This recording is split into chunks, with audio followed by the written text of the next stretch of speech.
Have you ever looked back at the end of that day and you thought, where did my time go? We've all been there, trust me. In fact, many of us feel the same way. We spend lots of hours trying to be busy, but at the end of the day, we ain't productive at all. In this video, I'm going to be taking you through this three simple yet effective methods that I've used to identify where my time goes, and not only that, help me take back control of whatever time wasters I get to have. And if that feels like a good idea for you, then let's get started. So first up on the list is to guesstimate with a pie chart. Probably you're confused about the term guesstimation, but this is how you get to estimate or guess how much time you get to spend on which activities that make up your day. So here's how you get to use it. Get a piece of paper and a pen and write down all the main activities that get to make up your day. So for me, it could be work, it could be family time, it could be social media time, it could be commuting time. Write every main activity that gets to make up your day. And by now, you have your list. So what do you get to do? Personally, I would advise that at the end of each activity that makes up your day, you attach a weight number. Say, on a rate of 1 to 10, what main activities that you've written on the paper that get to consume most of the hours of your day. For instance, me, work can take up about 10% or 10, and social media about 8, commuting time about 4, family time about 3.5 or 3.5. Yeah, because probably haven't been good with family time. Now, I believe that you are done with that task. You already have your list down of the main activities that make up your day. You have attached the numbers. Why the numbers? They're going to come in handy. And this is how. The next step you got to do is do a rough sketch of a circle. Yeah, because we are going to try and come up with a pie chart that is going to help us guess the amount of time each activity takes. But now, it's not going to be more of a guesswork because we already attached what we think is the number that each activity tends to take. So draw a circle, and in that circle, start partitioning sections from it. Yeah, start with those sections which consume most of your time and give them big portions. For those that consume less of your time, it will self-work out. They'll have the smallest portion. It's just like having a pizza pie. For my case, it is work. So I give it a 10. Up next, the social media, it takes 8. Then that means it will take the second biggest portion. Then I have commuting time, which is 4. It takes another portion. Then I have about family time, which is 3.5. Takes the next portion. So I guess you're seeing the whole picture of what I'm trying to mean. What is it that you're finding on that list of yours that is consuming most of your time? I'm curious, because if you didn't know, by now you know what takes much of your time and what doesn't. What do you need to give more time and what doesn't need most of your time? That alone can help you take back control of what you think are the time wasters. Feels good? Up next is a method that is going to require us to be a little bit more specific, because I've really come to find out that it's out of the 3, it's one of the best that give you the accurate results. So this method is the time log method, or the journal log method. So for the next 1 week or month, I want you to do the following. The longer, the better, but the minimum is 1 week.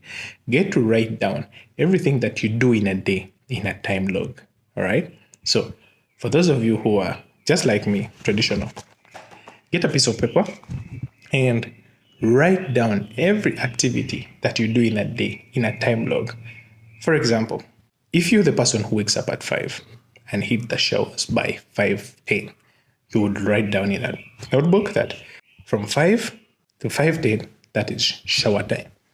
If you're the kind of person from shower, you hit breakfast, you would note that from maybe 5:10 to 5:40, it was breakfast.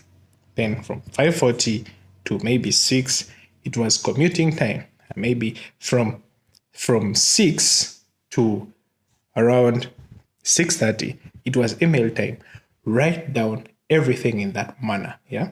The most important thing to note here is that you have to keep consistent. Yeah, that is one. And the most other important thing above all is that don't skip out on the tiny details. Yeah, this has been the mistake I made over the past when I tried to implement this method, is that I skipped out on the small issues, small details. I thought that these were minor details. But let me tell you, It is these small minor details that get to compound.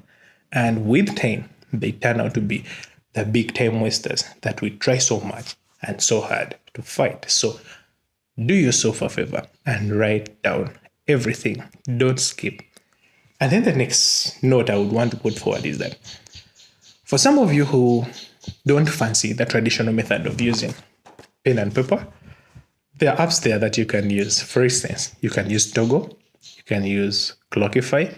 These all do the same thing. Yeah, basically they help you track whatever you get to do at what exact time. So use those, and probably you get to enjoy your game. So the whole essence is be consistent. So let's assume that you've taken up a week or a month, depending on the time you give yourself, yeah, to log into that time log journal of yours. Get to review your time log of the daily activities that you got to do throughout the week or the month. You'll be shocked on how much time the minor things you don't even give much attention get to consume. And at the same time, how much time gets squeezed out from those you're supposed to consider to be very important. All right. So this step, in fact, with all the methods, if you can take out this, you'll be as good as the 1% of the best time management people out there. Yeah? So sit down, review your time log, and adjust where accordingly. Okay? If you are told you're finding value in this video, please consider hitting the like button and the subscribe button in order for you not to miss on the future coming productivity tips.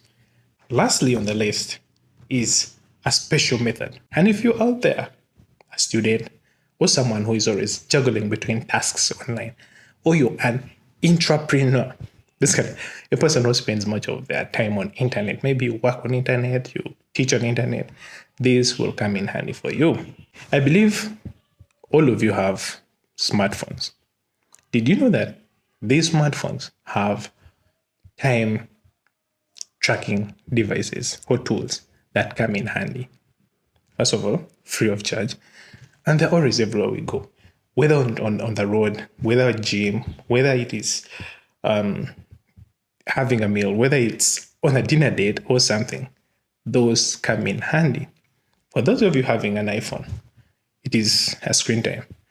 If you're having an Android phone, well, it is digital well-being app or tool. Yeah. So these two tools alone, they are so very important, crucial, because they will help you track how much and where you get to spend most of your time online, both on PC and on mobile phone or mobile. All right. So take advantage of these tools. And in order for you to access these tools, it's quite simple. Using an iPhone as an example, go to settings and search for screen time. What you're going to see is a visual representation of how much time you get to spend and on what activity, on what app, and, a lot of detail. If you're an internet lover, this will be a mind-blowing tool. If you've not been using it, then probably it's high time you started. Okay? The best thing about these two tools, that it's not that the only thing they do is just to provide you with maybe time tracking reports and all that, but they do another thing. They help you limit on that time wasted. What do I mean? When you go to the screen time app, there is a section where you'll be asked, yes, you spend maybe much of your time on social media. You can set up a limit time, maybe 1 hour or 30 minutes a day for social media time. Isn't that wonderful? So for those of you who are asking, how do I take control of my time? How do I get control of the time wasters? You have it. My recommendation would be use the time log method together with a phone or mobile screen time report, and you will be in position to gauge or have a clear picture of where your time gets to go, and then adjust. Because truth be told, most of us get to waste much time on social media, and what best tool can we use to limit ourselves from doing that? You guess it right. It's the screen time app and the digital well-being app. So these two alone will help you get very far. And there are probably other methods you can use out there. There are other tools you can use up there, but I found these two to be the most impressive ones. And for better results, use these. First of all, as a recap, get to know what time wasters you get to have, adjust accordingly. And if you feel like you can't adjust, please use the screen time app, use the digital well-being app, and limit on the applications you get to use. If maybe a few minutes or every hour or every now and then, that alone will do wonders for you. And so you have it. Please let me know in the comment which of the three methods are you planning to use? And if you've used any of them, what kind of results did you get? What were the most time wasters that you got to have? Yeah. And how are you even trying to overcome these time wasters? Please, I'm curious to know. Let me know in the comment section.